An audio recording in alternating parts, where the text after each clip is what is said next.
Allohning rasuli, nima uchun bu ishni qilding? Sizni yaxshi ko'rganligim sababli dedilar. Payg'ambar alayhisalom xurmoni yerkanlar, meni yaxshi ko'rasanmi? Nihoyatda yaxshi ko'raman ya Rasululloh.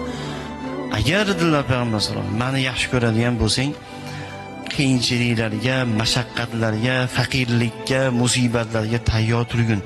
Chunki meni yaxshi ko'radigan bandalarga Alloh ko'p sinovlarni beradi.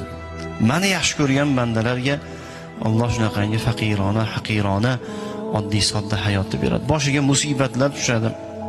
Moli bilan sinov beradi, joni bilan sinov beradi. Mana shunaqangi qiyinchiliklarni beradi, dedilar azizlar.